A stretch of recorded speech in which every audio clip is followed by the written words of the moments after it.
depois que a gente tinha lido várias vezes, né, que fizemos as correções, as revisões, aí depois do livro pronto ele foi ler.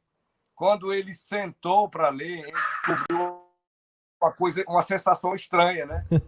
O livro sai da pena do autor e ele mesmo se sentiu fisgado, né, pela linguagem do livro, né? E aí eu fui experimentar. É quase que impossível você sentar e não querer continuar a leitura. Só que eu sou suspeito para estar falando, mas é como se o livro não tivesse conectado a nós. E ele tem vida própria e tenta nos puxar para a série de conteúdos que a gente pode já expor um pouco de alguns conteúdos e dar um gostinho a mais para quem estiver ouvindo poder pegar um gostinho a mais.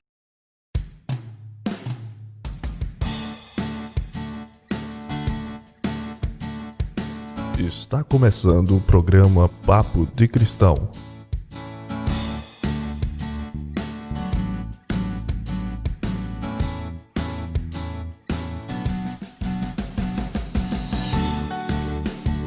Fala, meu povo! Estamos dando então nossos passos iniciais aí para o nosso podcast Papo de Cristão. Seja muito bem-vindo aqui para o nosso podcast, certo? Esse é o nosso segundo episódio. Estamos aí caminhando devagarzinho, mas hoje nós vamos começar com força aí, então, o nosso Papo de Cristão de hoje. Para quem não me conhece, o meu nome é Rubens, eu sou pastor Rubens. E para quem me conhece também, né? Eu sou pastor Rubens também, para quem me conhece. Então você é muito bem-vindo. Hoje nós estamos aqui com duas pessoas muito capacitadas para tratar sobre o assunto que nós temos para hoje, que é a soberania de Deus. Então nós estamos aqui com dois escritores, o Dr. Fares Camurça Furtado e o Dr. Roque Albuquerque. O Dr. Fares é médico, teólogo pelo SBC, pelo Seminário Batista do Cariri. Nós fomos ali contemporâneos ali no Seminário do Cariri. Dr. Fares também é pós-graduando em apologética lá pela Faculdade Batista do Cariri. É membro da Igreja Batista Regular do Novo Juazeiro, lá em Juazeiro do Norte.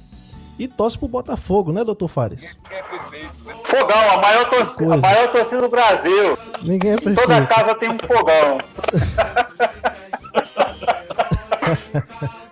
Você vai contrariar o autor, não, Rubens? Se você contrariar, ele pode abandonar aí a live, aí, o podcast aí a gente faz a média com ele. Pode fazer a média. Então vamos fazer a média, né? Olha, vem reforço bom pro Botafogo, viu? É o Yaya Touré? Será? É um dos cotados. O pastor Roque Albuquerque, ele é pastor da Igreja Batista do Calvário, lá em Fortaleza. Um dos pastores, né, pastor Roque? Exato. É teólogo, é doutor em tradução e pós-doutor. Não é isso, pastor Roque? Sim. Correto. E o pastor Roque é professor de grego, é erudito no grego do Novo Testamento. E a melhor parte aí, doutor Fares, o pastor Roque é flamenguista. Ih, rapaz, aí a gente tolera. Aí você tá falando de time campeão, né? Esse ano de novo. Com a seleção dessa. Talvez esse ano saia o Mundial. Eu tenho dúvidas ainda, mas pode ser. Muito bem. Meus queridos, a soberania de Deus. O título do livro, me ajude aí, é A Soberania do Homem, Livre-Arbítrio de Deus. Não é isso? Soberania humana. Soberania humana e o livre-arbítrio de Deus. Humana. Muito bem. Correto. Aí vocês poderiam só dar uma síntese para quem está nos ouvindo aí sobre o livro. Não faça igual o professor dizia lá no seminário, né? O pessoal no livro não quer estudar, se aprofundar, aí pede para o escritor resumir em 2 minutos aí o assunto do livro, do que foi lido, né? Mas a ideia não é essa, é uma sinopse aí para quem está nos ouvindo poder também se interessar ainda mais pela obra. Ok, o livro, A Soberania Humana e o Livre-Arbítrio de Deus, o título é uma provocação, né? As pessoas têm exatamente invertido os papéis, tentando colocar a ênfase da salvação na figura do homem e deixando Deus em segundo plano. E o objetivo do livro, então, é mostrar que Deus é soberano e nós defendemos a soberania de Deus a partir de uma visão compatibilista. Isso implica dizer que Deus é soberano, Deus ele determina todas as coisas, e, ao mesmo tempo, o homem ele é responsável por suas atitudes, por aquilo que faz. De maneira que a soberania de Deus e o livre-arbítrio do homem estão nitidamente expressos nas páginas das Escrituras Sagradas. Você vai ver passagens em que Deus chama o homem, concita o homem à responsabilidade. Romanos capítulo 1, versos 19 a 21, é um exemplo disso. E vai ver partes também em que Deus declara expressamente sua soberania em todas as coisas. Daniel 4:35, você vai ter lá Isaías 46, versos 9 a 11, só para dar duas passagens. E o livro é dividido em 4 partes. Na primeira parte, nós vamos ver, então, a tentativa de subversão do homem a partir do relato de Caim e Abel. Então, o pastor Roque trabalhou muito bem essa parte, e depois ele pode até explicar melhor sobre isso. Na segunda parte, nós temos, então, uma parte mais histórica, onde estudamos o conceito de livre-arbítrio e soberania de Deus desde as figuras de Pelágio até Pino. Fez uma exposição do calvinismo. Os capítulos 4 até o capítulo 7, 8, fala da soberania problemática, um fenômeno que iremos explicar mais adiante. E, por fim, temos, então, um capítulo sobre o molinismo e um capítulo que analisa se é possível você compatibilizar o molinismo com o calvinismo. Basicamente, essa divisão do livro. Tá, realmente, a gente faz um apanhado. Dentro do Éden, né, nós temos uma exposição, já começa lá no Éden, e eu vou trabalhar lá aquilo que nós entendemos como a árvore do conhecimento do bem e do mal, que a gente vê ali na expressão realidade, uma verdade, significado total, que a gente pressupõe isso, que Deus disse, será como nós, conhecedor do bem e do mal. A gente vê isso como autonomia. Aí, quando ele diz e se refere àquela árvore desta maneira, o homem se torna autônomo de Deus, ali começa um tremendo paradoxo, né? Porque como é que ele é finito, ele é criado e ele vai ser autônomo. Por isso é que o dia que dela comer, morrendo, morrerás. Certamente morrerás. A gente faz um apanhado na história daquela árvore do conhecimento do bem e do mal, autonomia, declaração de autonomia, segue por Caim, mostrando a rebelião consciente de Caim, e nós vamos falar um pouco sobre isso também. Babel, que tenta repetir essa autonomia para que Deus não nos espalhe sobre a terra. É uma sociedade tipicamente do homem, e o homem fica nessa ilusão de querer ser autônomo, né? Mas ele não pode ser, porque se ele é criado, ele é finito. Portanto, a serpente enganou, bem enganado, a raça humana, representado ali por Adão e Eva. A serpente enganou e disse que eles poderiam suplantar um estado que lhes foi atribuído, e neste caso foi engano, e essa luta do homem de sempre assumir o trono da vida dele é uma coisa ilusória. Isso, a expressão, então, livre-arbítrio de Deus, no sentido de que Deus é o único que realmente possui a liberdade para agir conforme a sua natureza e exercer o seu desígnio de maneira cabal, sem tirar nenhuma vírgula.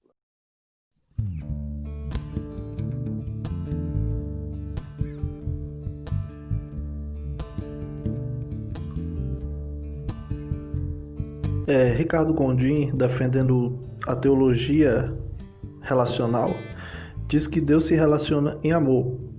Diz que a liberdade é um dos atributos do amor também, e que por amor Deus se ausentou e nos deixou livre para o buscarmos de forma voluntária. Então Deus não interfere em nossas ações, por isso Ele nos dá o livre arbítrio para o buscarmos de maneira voluntária. E de certa forma nós até criamos o futuro. Então qual seria a diferença fundamental dentro do que vocês compreendem aí, a diferença fundamental entre teologia relacional e teísmo aberto? Eu creio que a distinção é apenas no foco e nas categorias que eles querem dar. Por exemplo, teísmo aberto tem a ver com os atributos de Deus. e os atributos, basicamente o atributo de ciência, de conhecimento. Então Deus, ele tenta limitar o seu conhecimento do futuro, ele limita o conhecimento que ele possui das coisas futuras para que o homem possa agir livremente. Então o foco da expressão teísmo aberto está no conhecimento de Deus.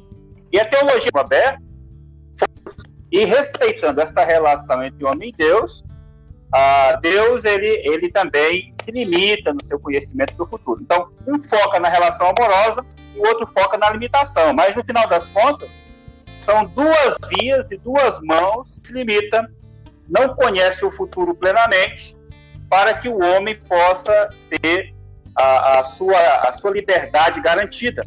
No entanto, isso que se o arminianismo for tomado em suas últimas consequências, que é o que o Clark Pinnock fez, ele era calvinista, virou arminiano e, por fim, virou teísta aberto. Ou seja, ele exatamente exerceu a via de tirar Deus do trono e assentou o homem no trono. Ele fez a via completa. E o que realmente nós tratamos no livro é apenas a parte histórica e alertamos quanto ao perigo de, vamos dizer assim, enfatizar tanto a responsabilidade do homem ao ponto de limitar e até de, vamos dizer assim, assassinar os atributos de Deus, deixando, então, esse Deus meio que amorfo, sem os seus atributos realmente vindicados de maneira correta. E basicamente o Ricardo Gondim ele cria até uma figura, uma imagem ilustrativa que ele fala de alguém num porto, né, peão, trabalhando pesado, carregando sacos, botando força, mas quando ele chega em casa e ele é pai de uma criança recém-nascida, ele para se relacionar com o seu filho, então ele vai abrir mão, né, de certos atributos, de certas coisas, a fim de que haja essa relação. É a ideia dele, né? Ele vai precisar ser delicado, ele vai precisar limitar-se, impor limites sobre si, para que haja um sincronismo relacional. É essa a ideia. O que eu estranho deles é que eles vão criar um sistema tipicamente que vai exigir deles uma nova leitura das escrituras como um todo. Uhum.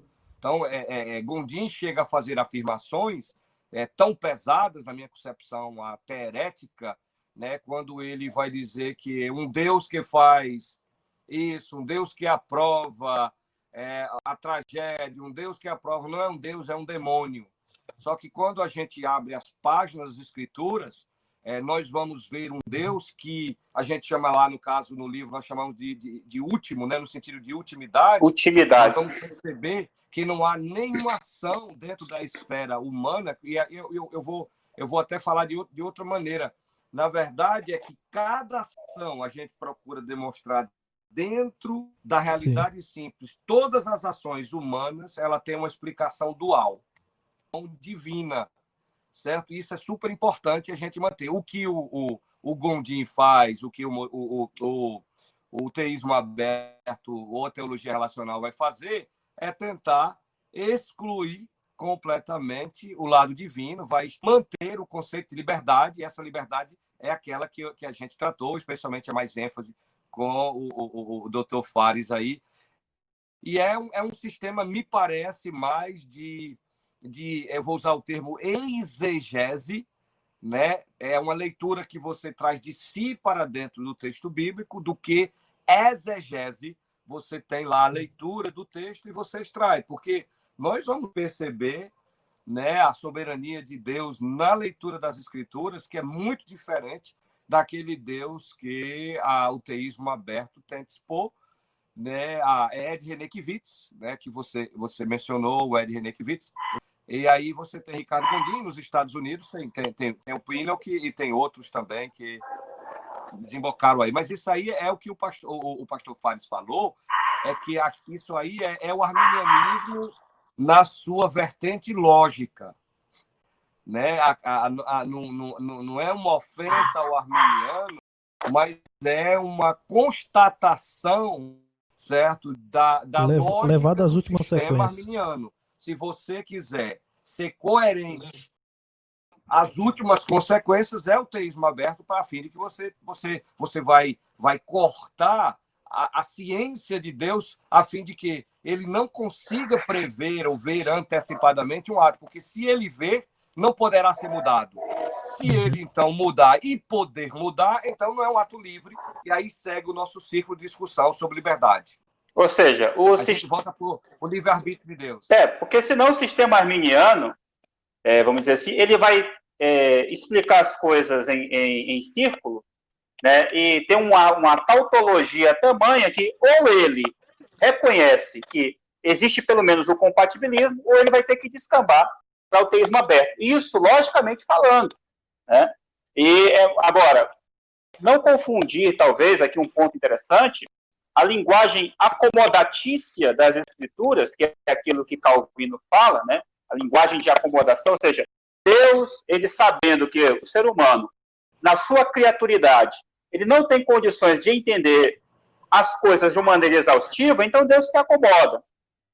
Ele usa uma linguagem que seja inteligível e capaz de ser captada pela mente humana. Isso não quer dizer que Deus se limitou. Isso quer dizer que Deus usa a linguagem de acordo com a nossa compreensão. Isso quer dizer que ele se manifesta a nós de maneira que nós possamos compreendê-lo. Agora, a complexidade divina é algo que não pode ser captada por nós plenamente. O homem, para querer anatomizar Deus em sua ciência, a partir daquilo que ele conhece. É como se eu quisesse dizer que Deus sou eu, então Deus se origina de mim, então é fazer um Deus à imagem do homem, e não o contrário. Agora, o teísmo aberto, na verdade, é uma vertente filosófica que seria mais ou menos o descambar da teologia do processo. Deus vai se desenvolvendo com o homem, e ele vai ganhando conhecimento da sua criatura, e a criatura conhecimento do seu Deus, e vão se desenvolvendo conjuntamente até que o fim chegue, e aquilo que mais ou menos Deus previu acontece, mesmo ele não conhecendo todas as coisas. Uhum. É importante a gente poder sempre salientar quando nós estamos fazendo algo assim que as pessoas vão... nós estamos discutindo as ideias, né? Eu conheço muitos arminianos que são crentes, pessoas excelentes, e então aqui nós não estamos discutindo aqui a questão de caráter de alguém ou da fé de alguém. E quando me referi ao Ricardo Gondim específico na sua declaração herética, eu estou falando de algo que foi público. Sim. É algo que foi ele que declarou, especialmente na relação da pandemia, né? Sim. Se Deus permitiu ou se foi Deus quem ordenou. Então, o ponto que eu gostaria de destacar ainda é que o que é acomodado é a linguagem e não Deus, entendeu? Nós estamos falando da revelação de Deus e a maneira para que nós tenhamos condições de entender essa revelação, captar não somente a uma ação sobrenatural de Deus em nós, mas em Deus também ele vai precisar acomodar a linguagem para que a gente entenda e a partir daí não a si para se relacionar conosco. São duas coisas bem distintas, né? Uma discussão ontológica, que esse é um ponto, e a questão da revelação, como ela chega até nós e em qual linguagem ela vai chegar até nós. Inclusive, as críticas de Ricardo Gondim, inclusive ao livro do pastor John Piper, né, que foi escrito agora, as críticas dele ao livro foi muito forte, né? Coronavírus e Cristo. Né? Do livro que o pastor Piper escreveu, o Ricardo Gondim comentou no Twitter, falando que a sua esposa tinha citado para ele que Piper tinha escrito esse livro, e ele fez uma declaração bem forte, inclusive, e disse que esse Deus aí é um demônio, né? Aquilo que o pastor citou aí agora há pouco.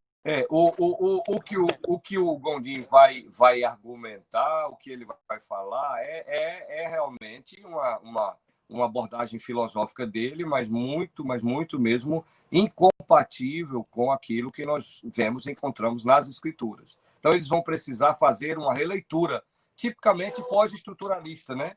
Tipicamente, eles vão ter que fazer uma releitura do texto, e são várias releituras na qual você vai perceber que eles, não podendo resolver ou mesmo manter aquilo que nós chamamos de responsabilidade humana, eles querem botar somente a responsabilidade humana, e para que isso aconteça tem que eliminar Deus. Nós sustentamos duas coisas no livro, e que segue bem claro lá no livro, que Deus é absolutamente soberano, mas a sua soberania nunca funciona de uma forma que a responsabilidade humana ela é bloqueada, minimizada ou marginalizada. Nós nunca vamos defender, né, algo contrário àquilo que a gente encontra nas Escrituras. E os seres humanos, nós defendemos no livro, são criaturas moralmente responsáveis, de forma significante. Eles escolhem, eles se rebelam, eles obedecem, eles creem, eles desafiam, decidem, assim por diante. Mas todas essas características, a gente trata sobre isso aí, nunca vai funcionar de forma a fazer Deus, né, um ser absolutamente contingente. Lá no livro, a gente introduz o conceito da ultimidade de Deus, né, que a gente chamou de o ponto crucial, que a atividade de Deus é tão soberana, tão detalhada, que nada pode ocorrer no mundo do homem sem, pelo menos, a sua permissão. E, por outro lado, se ele se colocar contra qualquer ação, qualquer curso humano, então esse curso não vai poder se desenrolar. Isso não é uma linguagem nossa, preferencial, de um sistema. É simplesmente uma detectação do conceito revelado nas Escrituras. Eu vejo, e nós vimos o homem responsável, e nós vemos um Deus soberano.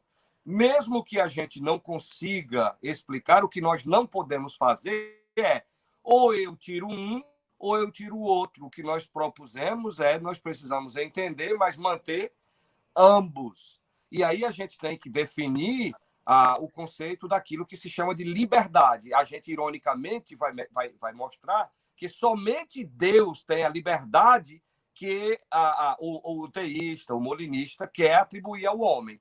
Aí a gente inverte de propósito e a coroa é rasgada, é mostrado, a máscara do homem cai. E o livro, Rubens, pastor Rubens, é um livro assim, que começa, né, com uma orientação de uma pesquisa minha com o Dr. Fares, como meu aluno aí.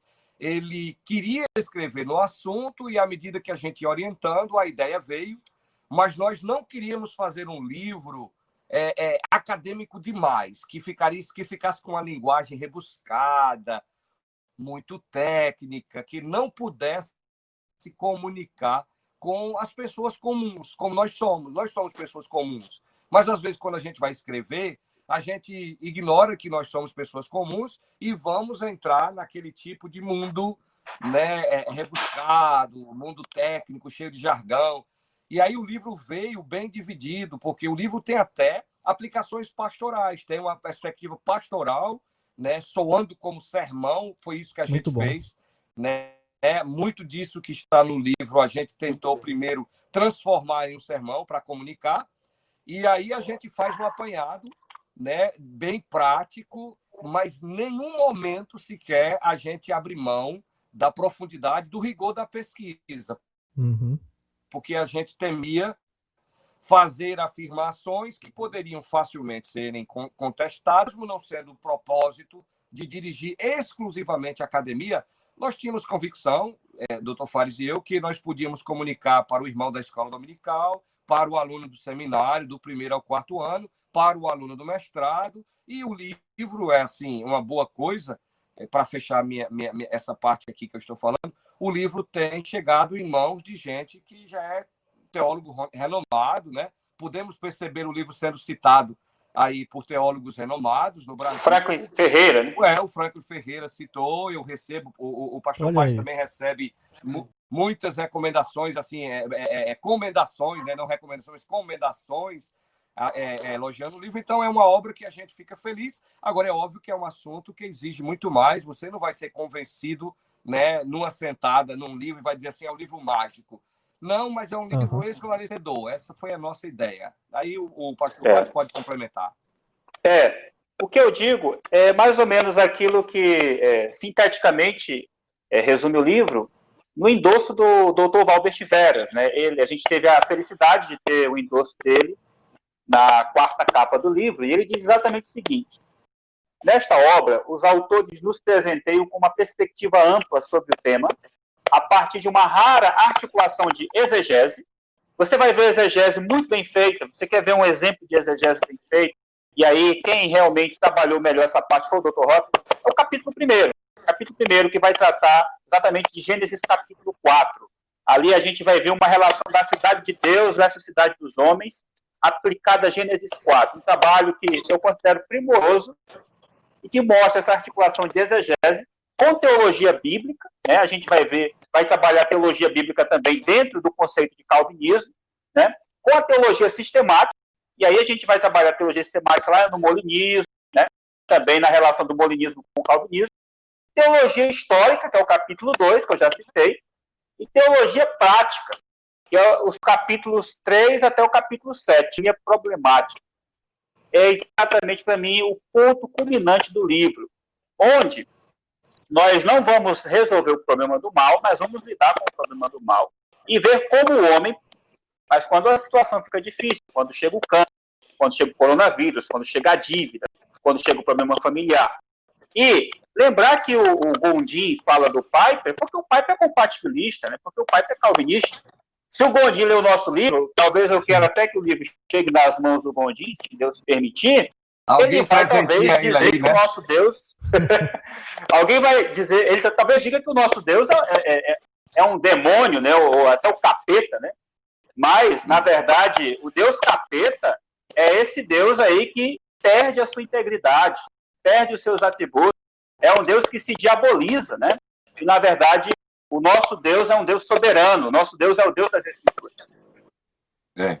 E uma coisa que o livro pode nos ensinar, na minha concepção, é como casar a teologia bíblica à teologia sistemática, porque eu e o Dr. Fares, e ele com a sua visão sistemática bem aguçada e afinada, conseguimos juntos fazer um casamento e serve como ilustração para as pessoas perceberem como essas teologias elas não competem entre si, elas se complementam. Exato. Porque exato. a teologia... Que o Dr. Carson já fazia, né, Dr. Rocha? O Dr. Carson casa muito bem sistemática com Bíblia. E aí o livro é um exemplo que podem utilizar para poder testar a relação de complementaridade entre a bíblica e a sistemática.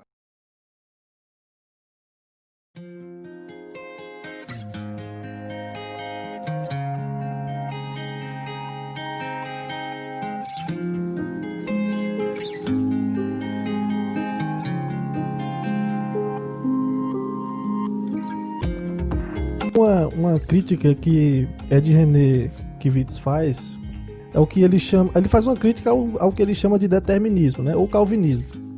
Ele diz que esse calvinismo, esse determinismo, ele tem uma insensibilidade moral.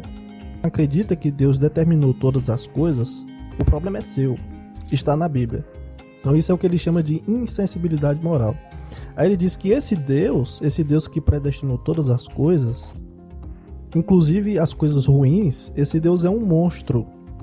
É por isso que eu disse que o Ed René Kivitz, ele acaba flertando com a teologia ou com o teísmo aberto, né? Então, nesse caso básico dele, o Kivitz e outros, eles partem de um pressuposto errôneo no que diz respeito à relação de Deus com a sua criação. Qual é o pressuposto errôneo? Eles estão querendo pressupor uma relação simétrica entre Deus e toda a sua criação. Eles estão dizendo, quer dizer, que Deus só se relaciona do mesmo jeito com todo mundo, da mesma forma. Não é isso que as Escrituras dizem. As Escrituras apresentam a Deus com a sua criação em uma relação assimétrica. Assimetria quer dizer que não tem aquele mesmíssimo padrão. Ele se relaciona de forma diferente, certo? E as relações de Deus é interessante. Na linguagem das Escrituras, você vai ver que Deus jamais se relaciona pessoalmente com aquilo que é mal. Nunca você vai encontrar, por exemplo, você vai encontrar no diálogo com Jó. Vamos usar alguns exemplos porque as pessoas entendem quando a gente usa alguns exemplos.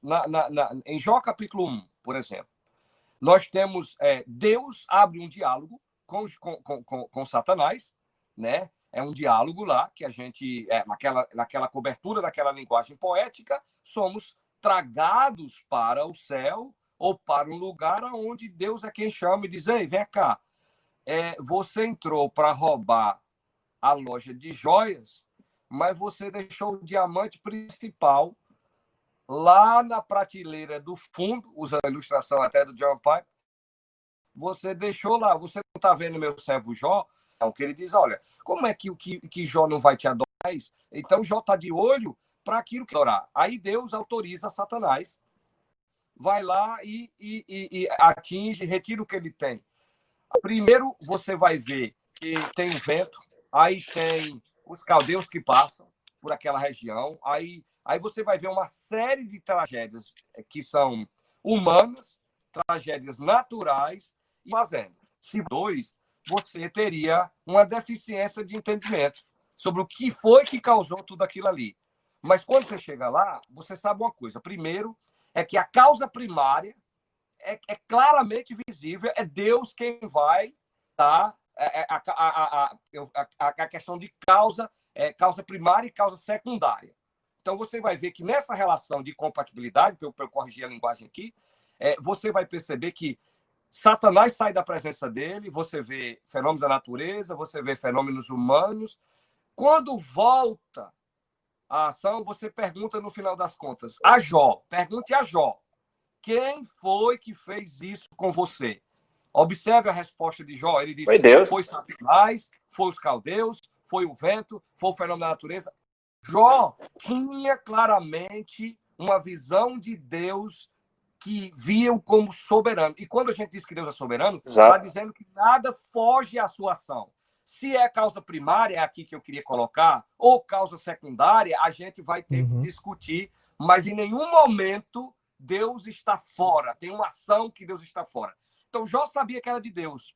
Aí teve Satanás, teve os caldeus. Isso a gente chama de compatibilismo entre o mal que aconteceu a Jó e o decreto, a fala, a autorização de Deus. Tem aqui uma série de assimetrias na qual Deus não se relaciona diretamente, pessoalmente, com nenhum mal.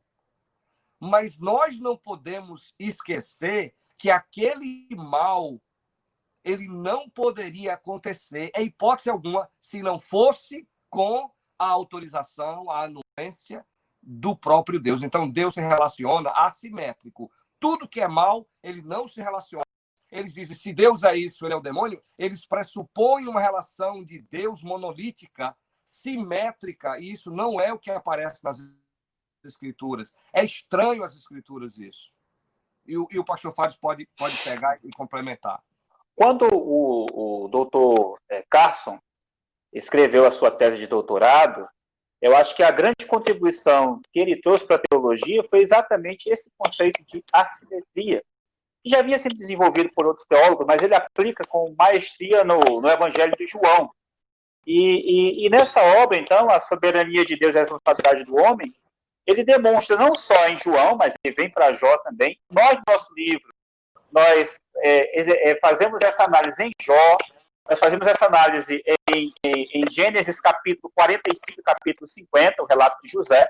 Nós fazemos essa análise no Salmo 88, né? Nós fazemos essa análise em Lamentações, Lamentações capítulo 3, Lamentações capítulo 5, Lamentações capítulo 1. E vemos exatamente isso. O Ricardo Gondim, o Ed René, eles vão ter que responder, por exemplo, Atos capítulo 2, que diz o seguinte, verso 22, varões israelitas, atendei essas palavras. Jesus, o Nazareno, varão aprovado por Deus, diante de vós com milagres, prodígios e sinais, os quais o próprio Deus realizou por intermédio dele entre vós, como vós mesmos sabeis, sendo este, Jesus, entregue pelo determinado desígnio de presciência de Deus. Quem foi que entregou Jesus para a morte? Quem foi que determinou antes da fundação do mundo que Jesus iria morrer? Foi Deus, com a sua presciência e com a sua determinação. Mas quem foi que matou? Vós o matastes, crucificando por mão de Enico. Essa é forte. Aqui está a essência do conceito do compatibilismo aplicado a Cristo. Ou seja, Jesus morreu. Quem foi que matou? Foram os fariseus, foram os judeus. Mas quem foi que determinou em última instância essa morte? Foi Deus. Algumas páginas adiante, no capítulo 4, ele coloca a mesma coisa, verso 27. Porque verdadeiramente se ajuntaram nessa cidade contra o teu santo servo Jesus, ao qual ungiste, quem foi que matou Jesus? Herodes, Pôncio Pilatos, ou gentios e gente de Israel. Né? O governo judaico, o governo representativo de Roma, os gentios de uma maneira geral e judeus, todos mancomunados para matar Jesus. Mas, por que eles fizeram isso? Com qual propósito? Verso 28. Para fazerem tudo o que a tua mão e o teu propósito predeterminaram. Ele pode até tentar negar, mas Deus é quem determina as coisas más, inclusive a morte do seu próprio filho, a maior maldade que já existiu no mundo, predeterminada por Deus. E quem responsabiliza-se por isso são os homens. Como é que eu posso explicar isso? Vá perguntar para Lucas, né? Vá perguntar para Lucas. Ele não dá resposta, a Bíblia ela não tenta harmonizar de uma maneira sistemática como resolver esse conflito. Uhum. No entanto, aí está a tensão, e nós tentamos, de uma certa forma, pelo menos, dar pistas de como isso se processa com os conceitos de intimidade e o conceito de assimetria. No caso, na história de José e os seus irmãos, por exemplo, quando José chega na frente dos seus irmãos, é outro texto que a gente trabalha no livro, né, em Gênesis, é que a nossa versão, a versão portuguesa atualizada em especial, ela diz assim: vós intentaste o mal, mas Deus transformou o mal em bem. O hebraico não diz isso. O hebraico é o mesmo vocábulo. Vocês intentaram o mal e Deus intentou o bem. Intentou bem. O intento que prevaleceu aqui foi o de Deus. Não é que era mal e Deus, então, pegou e transformou, como foi traduzido. Há, paralelamente, ação humana e ação divina, e a gente percebe claramente o foco da ação que prevalece. É isso que chamamos de ultimidade. Não é transformar uma ação que já ocorreu, são intentos acontecendo, e Deus tem um intento distinto daquele ali, e ele controla os dois.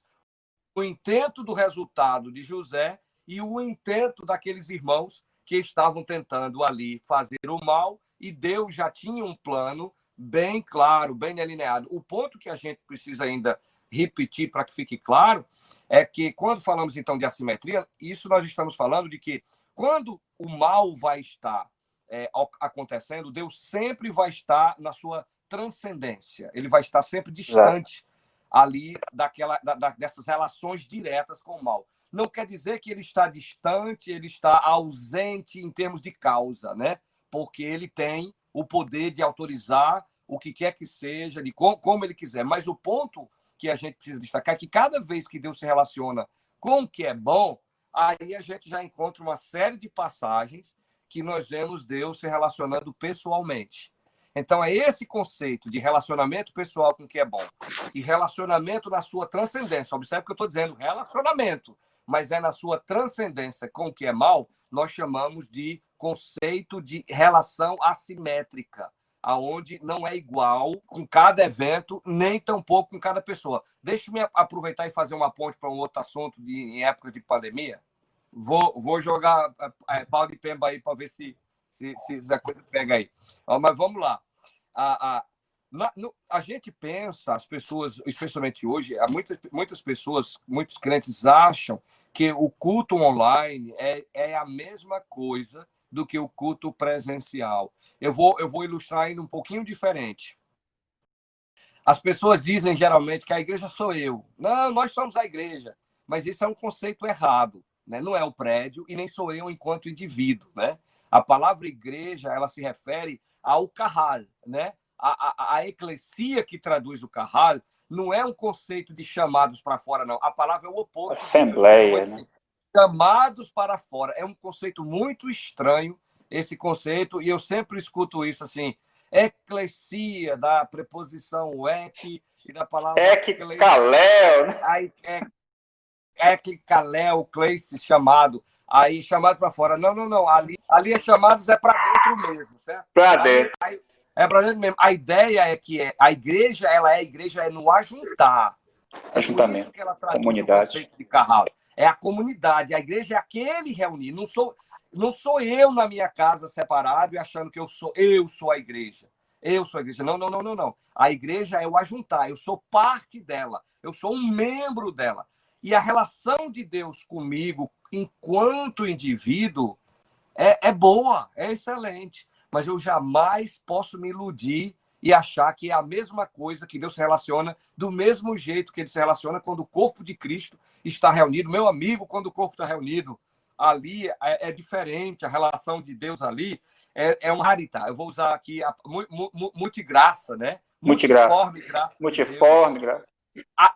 O salmista já percebia isso, ele diz, um dia na tua casa vale mais que 1000. Ora, se eu achar que é a mesma coisa, então um dia na tua casa ou 1000 é a mesma coisa, mas não é essa a linguagem do salmista. Por quê? Porque o congregar, o carral, a eclesia reunida, faz com que a relação de Deus seja ali, onde os dons estão conjuntos, onde o corpo se completa, ele é mais inteirado e Deus se relaciona na igreja.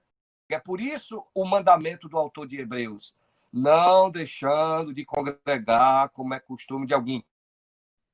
E o que as pessoas ignoram é que aquela declaração ali, ela é feita no contexto da nova aliança. Deixar de congregar é indicação de que você se desconectou da nova aliança.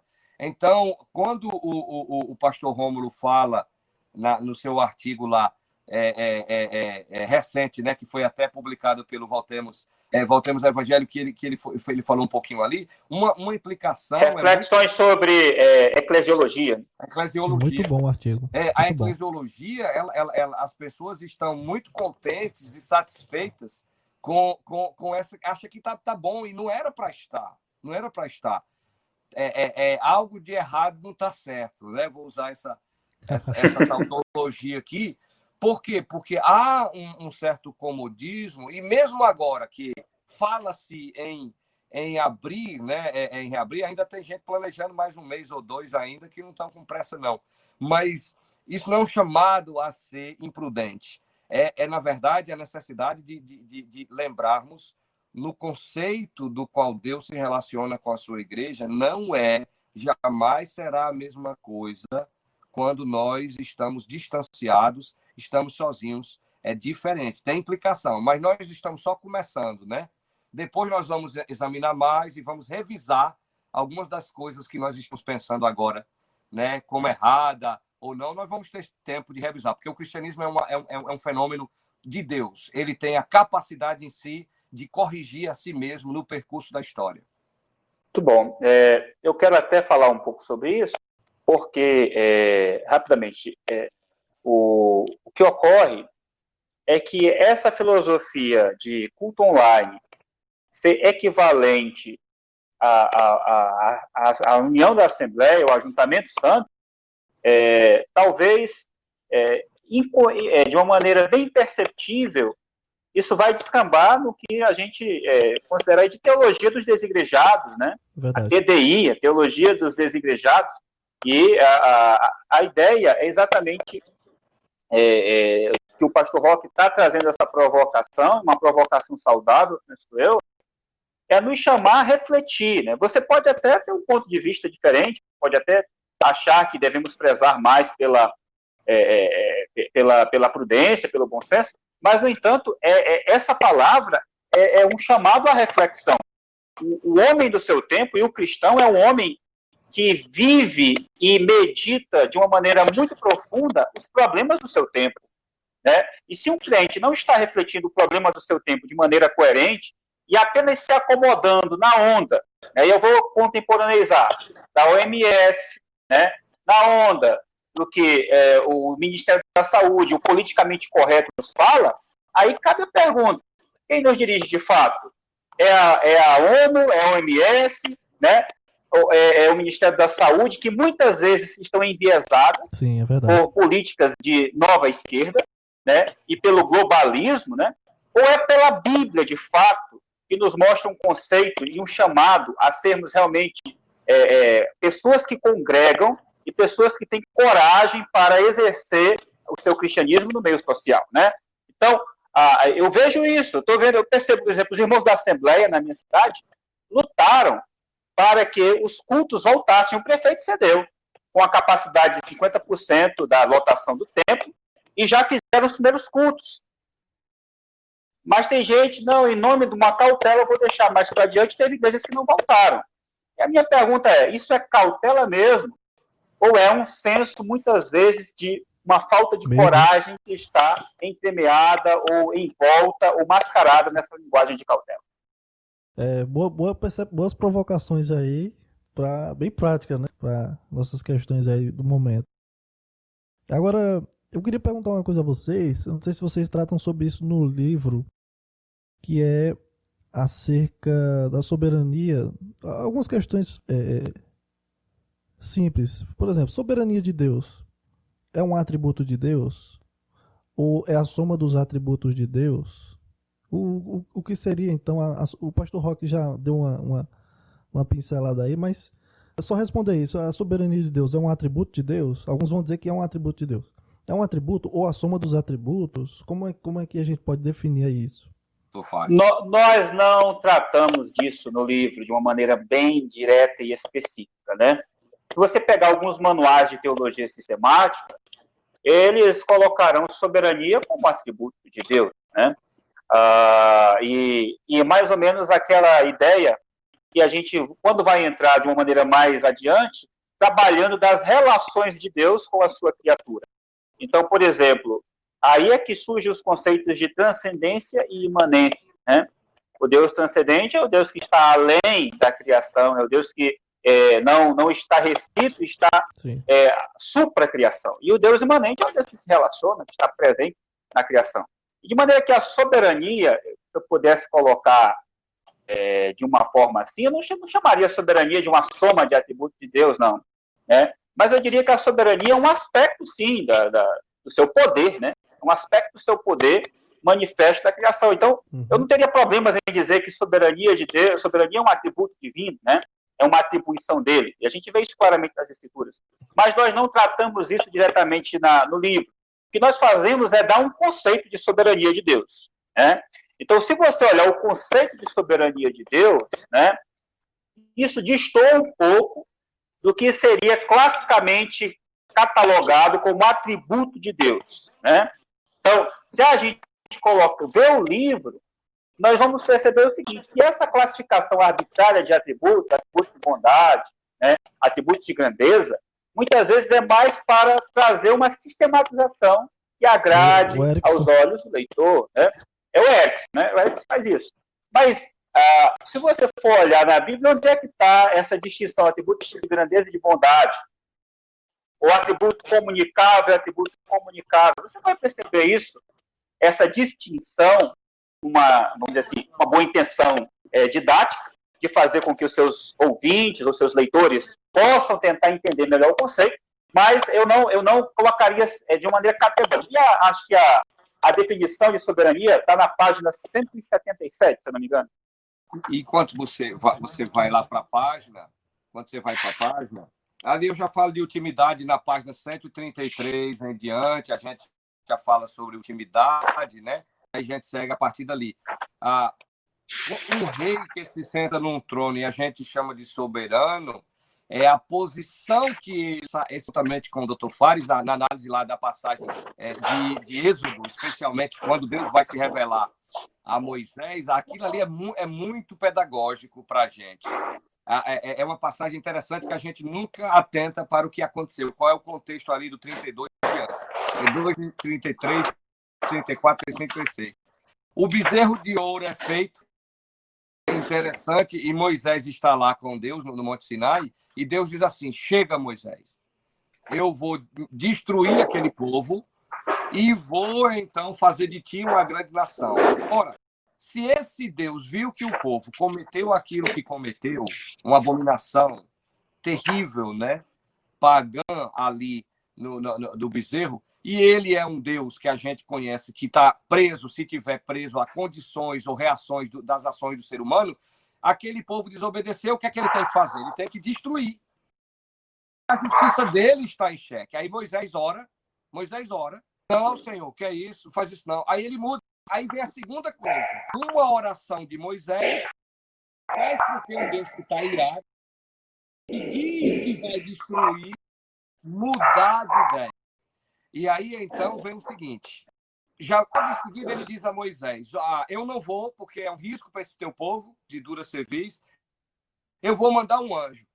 Eu não vou com vocês. Ele disse, eu não vou com vocês. Aí Moisés disse, não, se o senhor não for, não mande a gente daqui, não. Não, o que é que vão dizer? Não mande, não. Aí ele disse, tá bom, Moisés, tá bom, Moisés, tá bom. Moisés era tão esperto, não vou usar o termo humano, porque tem um teor negativo para algumas pessoas, mas para mim não é esperto. Moisés saca aqui o seguinte, que Deus é esse? Que ele está totalmente irado em um segundo para destruir um povo que merecia, e em uma oração ele mudou. Ora, se ele tivesse preso, se as suas ações estivessem condicionadas às ações humanas em qualquer setor, se fossem contingentes, ele tinha que fazer exatamente aquilo ali. Eu vou ter que destruir. Mas uma oração mudou. Aí ele diz, não vou, não. O anjo vai, eu não vou. Vai, Senhor. Tá bom, Moisés, vai. Aí Moisés, na terceira coisa, diz, o Senhor disse que me conhece pelo nome, que eu achei graça. Eu queria que o Senhor mostrasse aí a tua glória, me mostre a tua face. Deus nega e diz, não posso mostrar a face. E não dá. Por favor, tá bom, Moisés. Tá bom, Moisés. Tá bom, vou te botar na fenda da rocha e dali eu vou passar. Olha bem, essa passagem ela é repetida muitas vezes no Novo Testamento e geralmente em contexto que está falando de soberania de Deus. Pode observar que Paulo vai citar, ela vai aparecer em outros lugares, em outros lugares ela vai aparecer, ela está sempre ligada à soberania de Deus. Quando ele se revela a Moisés, como é que ele começa? Ele vai dizer aquela expressãozinha que todo mundo conhece, do Hesed dele, né? Que é uma endíades, né? Ele diz, terei misericórdia de quem eu quiser ter. Olha, querer é vontade. Então, quando nós falamos de soberania, nós estamos falando da identidade desse Deus. Quem ele é? Vamos definir esse Deus. Então, esse Deus, no lugar que ele ocupa, aquilo que ele é, o lugar que ele ocupa, faz com que a sua vontade ela seja soberana. Esse é o ponto 1. Ponto 2 é que essa vontade de Deus, na revelação que ele dá a Moisés, é absolutamente livre. Qual é a prova? A prova é que ele não precisou. Se aquele povo mudar, eu dou risada quando alguém fala de cura, alguma coisa, e diz assim, né? E pega uma condicional de se crer e diz assim, olha, não, tem o seu lado, tem o seu lado, né? O sinergismo, né? O sinergismo. Se esse Deus soberano tem essa vontade e a vontade dele é livre, ele não precisa que o povo se arrependa para responder em um segundo aquilo que ele quis. Não foi o que Moisés tentou, é o que ele quis. Idem para o anjo. Esse Deus é absolutamente, não é só livre, não, ele é absolutamente livre. Eu achei aqui, a página 127, na verdade. Aí, é exatamente por aí. Eu vou ler aqui. Pegar. Uma honesta avaliação das páginas das Escrituras demonstra um Deus soberano sendo apresentado desde Gênesis até Apocalipse. Ele não está alheio ao mundo e nada foge do seu controle. Reinos são levantados e sofrem derrocada pela intervenção divina. Homens têm suas vontades inclinadas por meio de Deus. Toda a criação em seu aspecto histórico-geográfico é regida por Deus. Ele cria, dirige após a queda, exerce seu plano redentivo sentado na morte de Cristo e restaura sua criação, culminando em novos céus e nova terra. Ele decreta e executa e age conforme o seu querer. Não é passivo, mas imprime sua vontade em cada detalhe, centímetro e segundo da criação e no mais íntimo de cada consciência. 10 linhas essa definição. 10 linhas. Só para você ter ideia, não dá para a gente dizer Deus é a soma do seu, a soberania é a soma dos atributos. Não dá. É muito mais complexo. E olha, 10 linhas.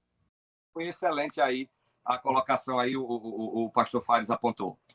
A figura do trono, que é a figura da soberania, é a figura que perpassa todo o livro. Então, no começo tem o trono reivindicado, né?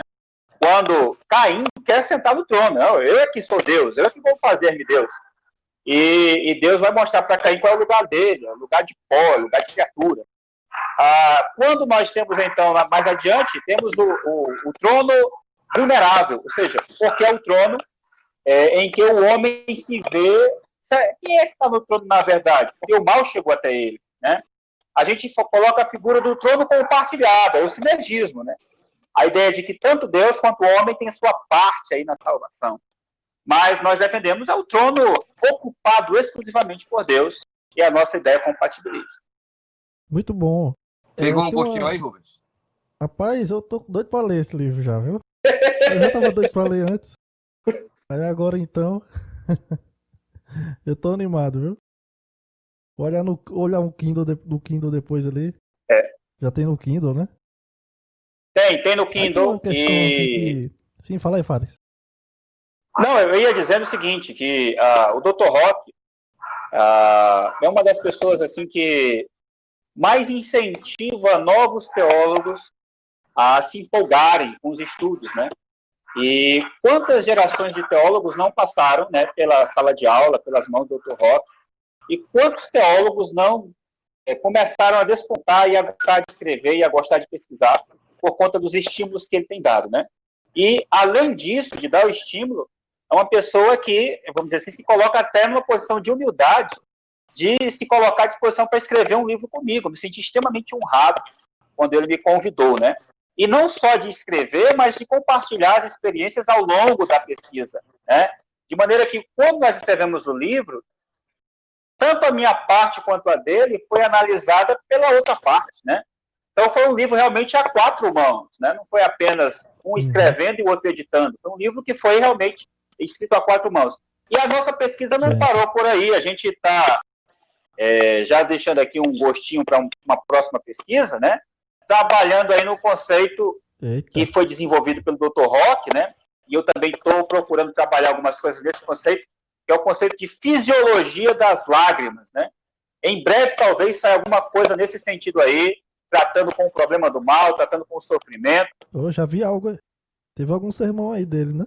Nessa temática. Para os seus ouvintes, para os ouvintes desse podcast aí, dos irmãos, dos amigos, a fisiologia das lágrimas casa muito bem com o Dr. Fares. É um médico, né? Então, a ideia que quando a ideia chegou, ele a gente chama em latim a palavra segue, né?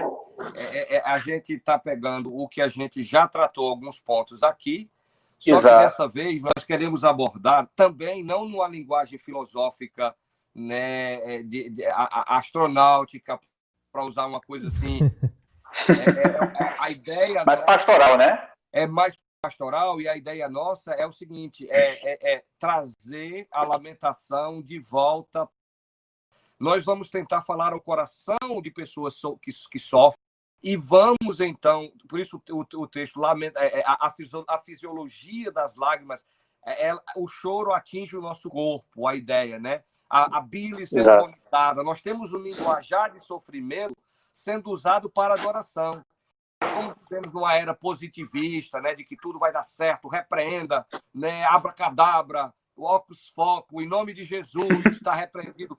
Tudo é positivo. A igreja, ela se furtou de entender que é possível adorar a Deus com o lamento. São mais de 67 lamentos nas Escrituras, mas a gente não gosta muito daqueles lamentos quando eles são fortíssimos e atingem, e a pessoa vai ser franca com Deus, conversa dura com Deus mesmo, e a gente diz que é isso, irmão, você está blasfemando contra Deus.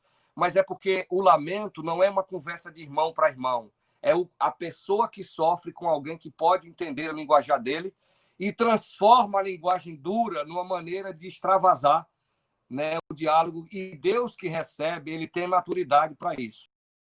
E trago também uma espécie até de conselho, né? Se eu posso dar algum.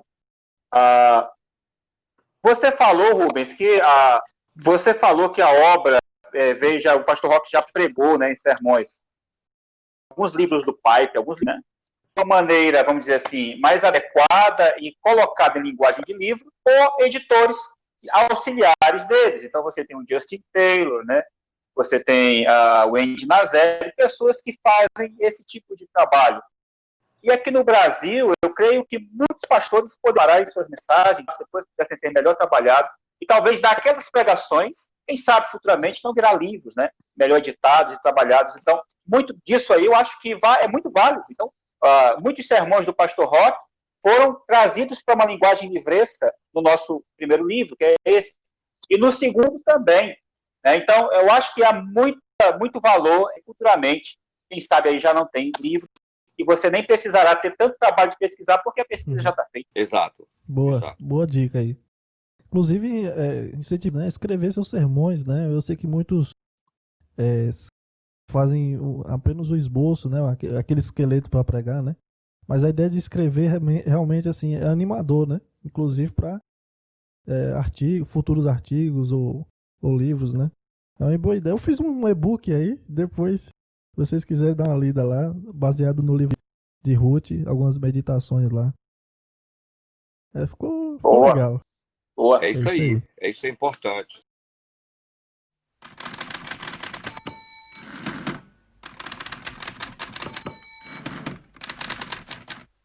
Ô, meus queridos, a gente vai caminhando aqui para o final do nosso tempo aqui. Eu não quero alugar mais vocês, já estão ajudando demais aqui. A questão é a seguinte: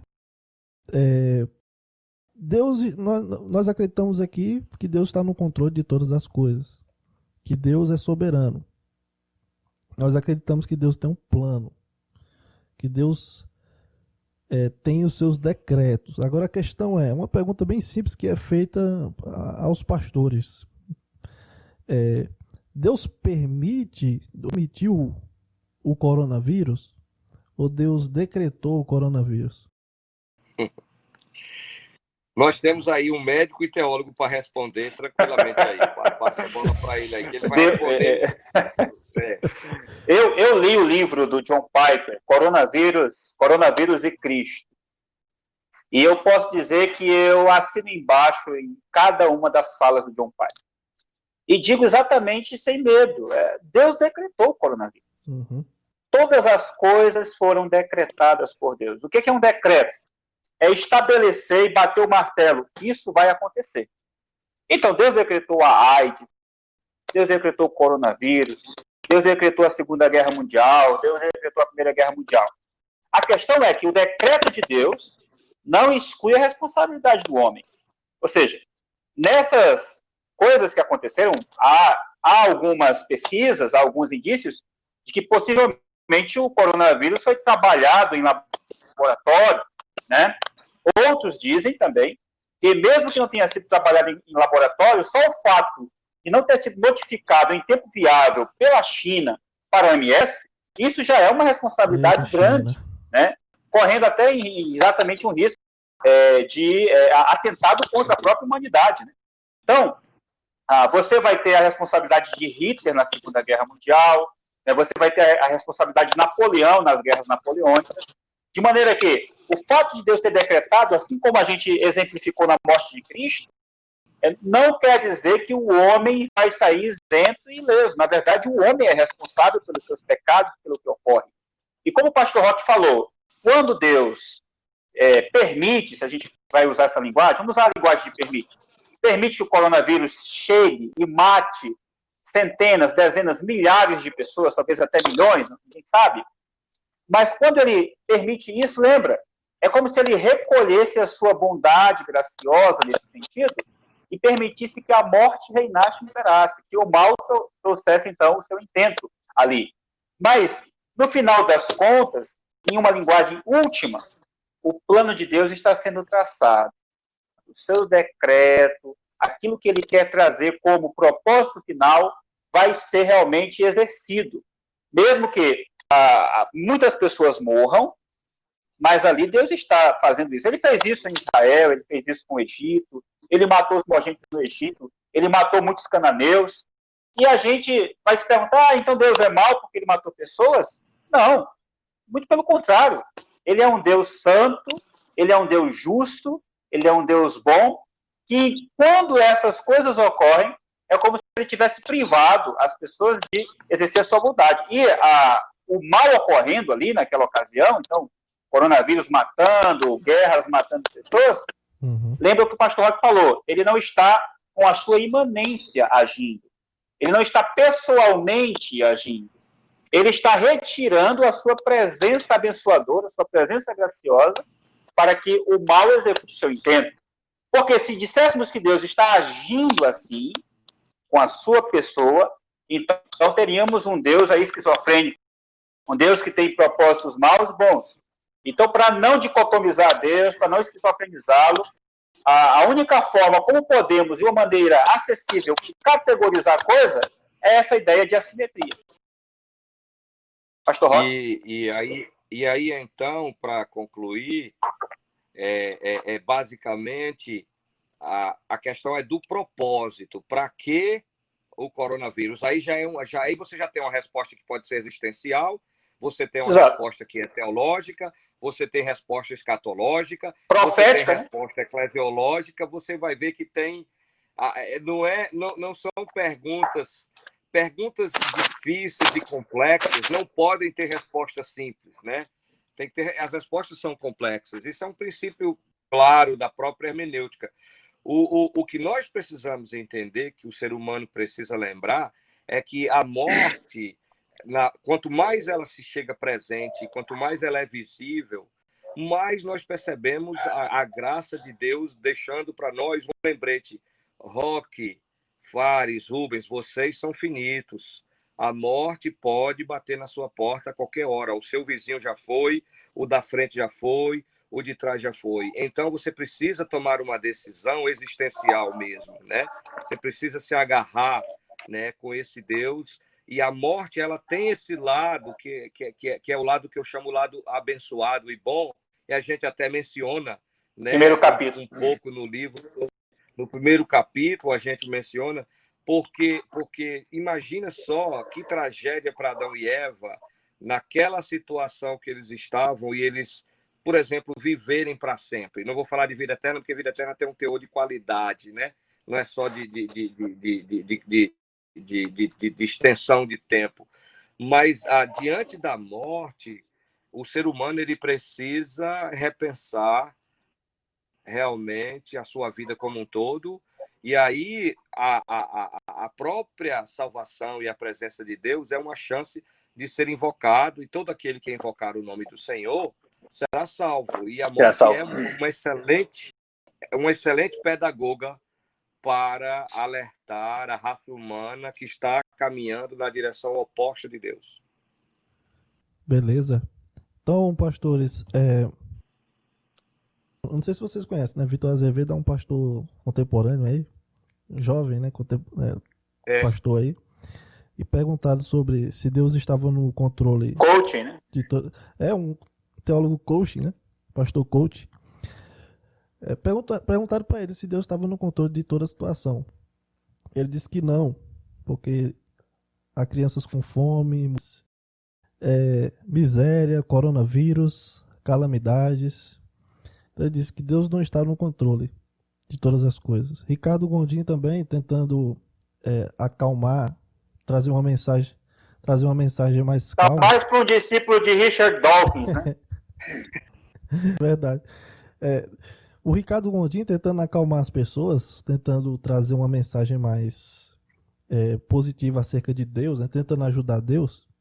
Ele diz, olha, tire a ideia de que Deus pode todas as coisas. Deus não mandou o Covid. Deus não é ruim, né? Deus não age assim.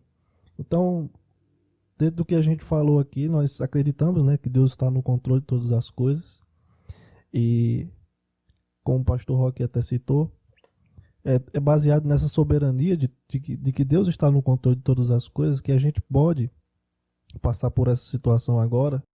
Se ele dirige todas as coisas, nós podemos confiar que ele também pode mudar todas as coisas. Verdade. Pastores, com as palavras finais aí que eu peço de vocês, por gentileza, para os nossos ouvintes. Tá bom. Pastor Roque. Tá bom, eu começo aí o Fares. Eu quero, a editora é a 371, né, que editou o nosso livro. O livro tem sido realmente, graças a Deus, um sucesso. Está na Amazon, né? Está em outras livrarias, e a 371 também. Já tem o selo 2 dedos de teologia. 2D de teologia aí, também patrocinando. A editora 371 tem sido uma editora muito aberta, tem pedido mais obras nossas, e nós vamos estar trabalhando com eles. E eu quero agradecer, pastor Rubens, mandar um abraço aí para a sua igreja, para os seus ouvintes aí do podcast. Foi um prazer, uma sexta-feira, depois de uma semana, eu e o doutor Fares aí encerramos o expediente há pouco, mas é assim mesmo, né? Mas foi um prazer. A gente recebeu aí o bate-papo. É sempre bom ver meus amigos aí, né? Só a gente tá batendo um papo aí. Vendo autoridade dessas aí do outro lado da câmera já é uma alegria para a gente. Tomar um banho, né? Ainda fazer, jantar uma coisa. Mas um grande abraço aí para o Fares. É um grande amigo meu. É uma pessoa da minha admiração, realmente. Eu tenho grande admiração por ele, pela família como um todo. E, Rubão, aí a gente de vez em quando tá ligado aí nas músicas, nas sessões de músicas aí no Face. Você vê lá, curtida lá. Sim, ali sim. sou eu e a Adriana ali acompanhando quando a gente escuta. O maior violonista batista regular Oxe, no momento. Cadê o violonista? Grande abraço a vocês. Valeu, pastor. Agradecer também o pastor Rubens pela oportunidade. Dizer também da admiração que eu tenho por ele e desejar que Deus abençoe o seu ministério aí em Campina Grande. Amém. Também ao Dr. Roque, agradecer o privilégio de ter escrito esse livro comigo, de eu ter escrito o livro com ele, melhor dizendo, o privilégio é meu. E na verdade, o privilégio de ser amigo, aluno, né? Fui pastoreado por ele, tenho nele um conselheiro, um amigo, um irmão em Cristo, e certamente uma pessoa da minha mais alta estima. Eu tenho muita admiração pelo Dr. Roque e agradeço aí os ensinamentos que ele tem me dado. E quero dizer que o livro realmente foi assim uma coisa assim muito significativa para mim, tanto na parte da teologia quanto na parte mesmo de uma realização pessoal. E eu agradeço ao Iago Martins, ao João Guilherme da editora 371, Iago Martins da Teologia, por nos proporcionar a publicação dessa obra. Agradecer aos leitores que têm interagido, têm dado aí feedbacks, né, mostrando realmente que o livro tem chegado a muitas classes, como o pastor Roque disse, adolescentes, né, tem gente de 12, 13 anos lendo o livro e gostando. Olha. Tem gente de EBD que nunca estudou em seminário, tem pastores, o livro chegou ao Franklin Ferreira, chegou ao Pedro Dutti, né, chegou ao Paulo Schwartz. Então, quer dizer, são teólogos em ascensão e teólogos já bem de gabarito, que têm lido a obra, e nós louvamos a Deus pela repercussão que isso tem tido. Esperamos que as futuras obras também possam continuar abençoando. E se alguém tiver alguma crítica, né, até construtiva, ou até mesmo uma crítica negativa, de tentar mostrar alguma falha na argumentação, nós ficamos também alegres em recebê-las, porque isso pode até contribuir para as nossas futuras pesquisas.